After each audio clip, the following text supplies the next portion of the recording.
Hello aspirants, welcome back to my channel. तो आज हम सेल चैप्टर का नेक्स्ट पार्ट, प्रीवियस पार्ट में हमने सेल ऑर्गेनेली स्टार्ट कर दी थी और प्रोकैरियोटिक यूकैरियोटिक का डिफरेंस कर लिया था।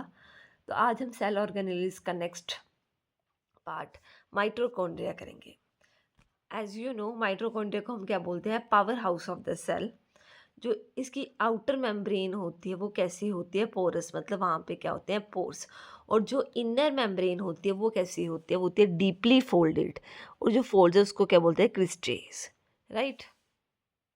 उसके बाद जो इंक्रीज सरफेस एरिया, फोल्डेड क्यों होती है? इसे फोल्ड करने का मतलब क्या है? फोल्ड क्यों करते हैं? कि हम सरफेस एरिया इंक्रीज करें फॉर एटीपी जनरेशन के लिए, ठीक है।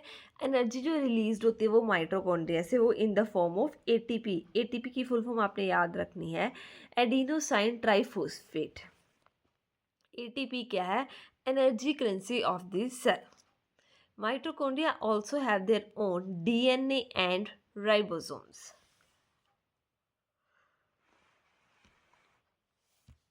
तो आपने याद रखना है माइटोकॉन्ड्रिया क्या है? Power house of the cell है, आउटर मेम्ब्रेन पोरस है, इनर मेम्ब्रेन डीपली फोल्डेड है जिसको क्या बोलते हैं? क्रिस्टेस बोलते हैं। एनर्जी स्टोर्ड होती है इन द फॉर्म ऑफ एटीपी। उसके बाद आता है प्लास्टिड्स।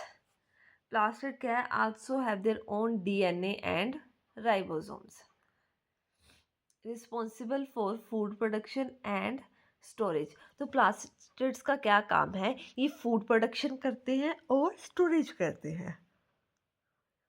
प्रेजेंट इन प्लांट्स, किस में प्रेजेंट होते हैं? प्लांट्स में, और सम एल्गीज में भी प्रेजेंट होते हैं। तो इसमें आपने 3 टाइप के पढ़ने हैं: क्रोमोप्लास्ट, क्लोरोप्लास्ट और ल्यूकोप्लास्ट। क्रोमोप्लास्ट नाम से पता चल रहा है, क्रोम वर्ड किसको रिप्रेजेंट करता है? कलर। तो ये क्या होंगे? कलर्ड प्लास्टिड्स होंगे, रेड, येलो या फिर ऑरेंज। ये क्या देते हैं? Give colour to fruits and flowers. तो क्वेश्चन आ सकता है कि फ्रूट्स और फ्लावर्स में कलर होता है तो किस क्यों होता है? क्या कौन सा प्लास्टिड प्रेजेंट होता है? तो आंसर आएगा क्रोमोप्लास्ट, ठीक है। नेक्स्ट है क्लोरोप्लास्ट। ये टाइप है क्रोमोप्लास्ट की, क्रोमोप्लास्ट कंटेनिंग पिगमेंट क्लोरोफिल। नाम से पता चल रहा है क्लोरो, यहाँ से भी क्लोरोफिल। क्रोमोप्लास्ट का वो पिगमेंट जिसमें क्या हो? क्लोरोफिल हो। It is required for photosynthesis, responsible for green colour. क्यों ज़रूरी होता है ये? फोटोसिंथेसिस के लिए रिस्पॉन्सिबल है, किसके लिए? ग्रीन कलर के लिए, ठीक है। नेक्स्ट आता है ल्यूकोप्लास्ट।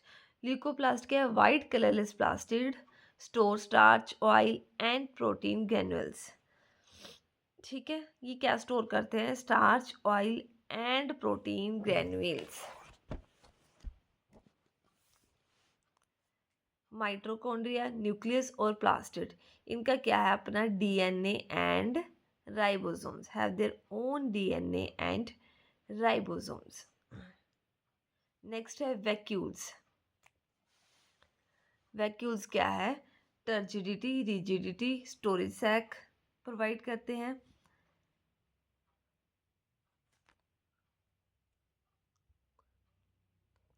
Turgidity, rigidity. टर्जिडिटी क्या होता है कि इसका मतलब क्या है? प्लांट्स को सीधा खड़ा करके रखने में। Turgidity, rigidity and storage sac.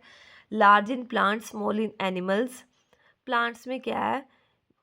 may occupy 50 to 90% volume, ठीक है। Provide turgidity and rigidity to cell. Store क्या करते हैं? SOAP स्टोर करते हैं। एस से शुगर, O से ऑर्गेनिक एसिड्स, A से अमाइनो एसिड्स एंड P से प्रोटीन, ठीक है।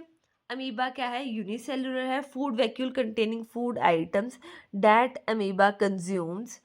फिर फूड वैक्यूल्स क्या करते हैं? उसमें वो फूड आइटम्स होते हैं जो अमीबा कंज्यूम करता है, एक्सपेल्स क्या कर देता है? वेस्ट को। तो ये हो गया हमारा वैक्यूल्स का। अब हम इसका कंक्लूजन देख लेते हैं। कंक्लूजन में क्या है?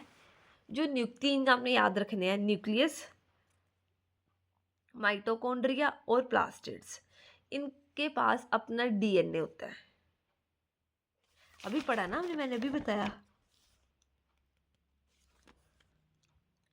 Mitochondria on DNA and ribosomes, plastid on DNA and ribosomes. तो आपने याद रखा न्यूक्लियस, कल पढ़ा था हमने न्यूक्लियस, माइटोकॉन्ड्रिया और प्लास्टिड हैव डीएनए। तो ये क्या होती है, डबल मेम्ब्रेन होती है, ठीक है। उसके बाद endoplasmic reticulum, Golgi apparatus, lysosomes और वैक्यूल्स, इनका डीएनए नहीं होता, ये क्या है, सिंगल मेम्ब्रेन है। Endoplasmic reticulum, Golgi apparatus, lysosomes और वैक्यूल्स, कोई डीएनए नहीं होता, single membrane. Ribosome, no membrane, protein factory है, ठीक है। और कहाँ प्रेजेंस होते हैं, रफ एंडोप्लाज्मिक रेटिकुलम में।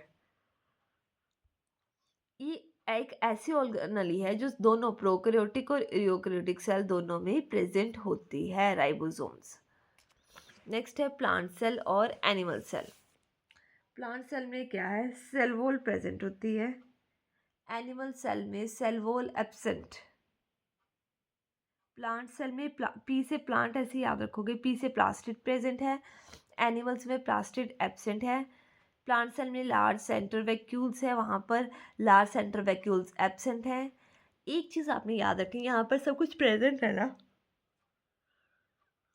और यहाँ पे सब कुछ एब्सेंट है, बस आपने यहाँ पर ये याद रखना है, जो सेंट्रॉइल्स हैं वो प्लांट सेल में क्या होंगे, एब्सेंट होंगे, और एनिमल सेल में प्रेजेंट होंगे। नेक्स्ट है cell division. Process by which new cells are made, उसको क्या बोलते हैं, हम सेल डिवीजन बोलते हैं। इसमें हमने दो पढ़ने हैं, मायोसिस एंड माइटोसिस। अब देखो कैसे याद रखना है, बड़ी कन्फ्यूजन होती है। माइटोसिस क्या होता है, produce two new daughter cells, और मायोसिस क्या होता है, प्रोड्यूस 4 न्यू डॉटर सेल्स। तो टी है, टी से 2, यहाँ पे भी क्या आएगा 2, तो प्रोड्यूस 2 डॉटर सेल्स है तो क्या होगी, माइटोसिस, और 4 डॉटर सेल्स बन रही है तो क्या होगी, मियोसिस, राइट। आगे ये 2 में बना, ये आगे किस में बन गया, 4 में। Daughter cell has the same number of chromosomes as the mother cell, ठीक है। Daughter cell has the half number of the chromosomes as the mother cell.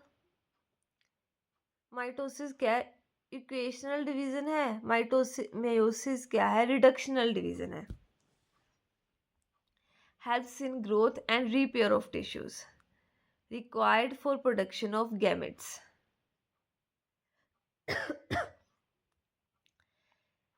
Mitosis किसके लिए हेल्प करती है, रिपेयर करती है टिश्यूज को, और जो मायोसिस है वो हेल्प करती है production of the gametes. Sorry, ठीक है। कई बार ऐसे आप एक बार ये देख लो, जो सेल मेम्ब्रेन है उसका स्ट्रक्चर कैसा होता है। पीछे आपको मैंने बताया था, जो सेल मेम्ब्रेन है उसमें फोस्फोलिपिड्स की बाई लेयर होती है, ठीक है। ये फोस्फोलिपिड्स हैं, और उसमें क्या होता था, मैंने बताया था प्रोटीन्स होते थे। तो ये क्या है, आपके प्रोटीन्स और लिपिड होते हैं।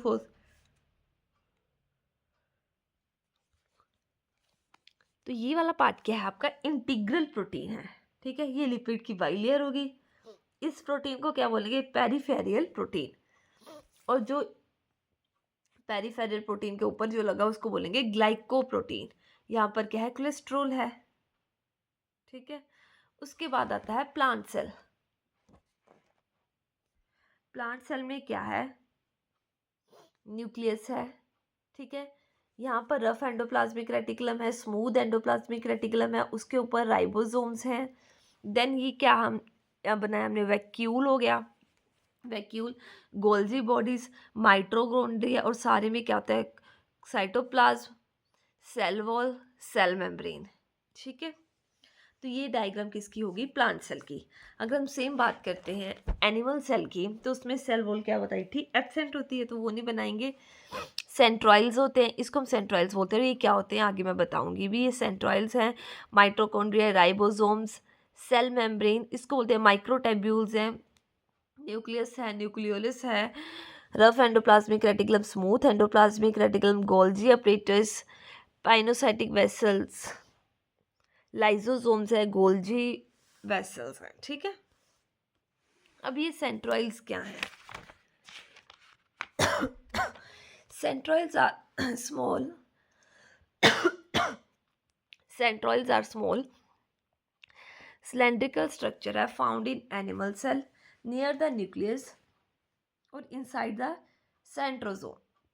न्यूक्लियस के पास होता है, ये सिलेंड्रिकल स्ट्रक्चर है। स्ट्रक्चर कैसा है? Make of microtubules arranged in 9 into 3 pattern usually present in pairs. ठीक है। Function help in cell division, help in formation of cilia and flagella, organise microtubules in the cell. ठीक है। तो इसके function क्या हैं? ये सेल्फ डिवीजन में हेल्प करता है, फॉर्मेशन ऑफ सीलिया और फ्लैजिला में हेल्प करता है, और ऑर्गेनाइज करता है माइक्रोट्यूब्यूल्स इन द सेल। तो ये वाला चैप्टर जो है सेल वाला, ये मैंने आपको कंप्लीट 4 वीडियोस में करवा दिया। होप्स आपको वीडियोस अच्छी लगी। अगर लगे तो प्लीज़ लाइक कमेंट शेयर और सब्सक्राइब करें। Thank you so much for watching.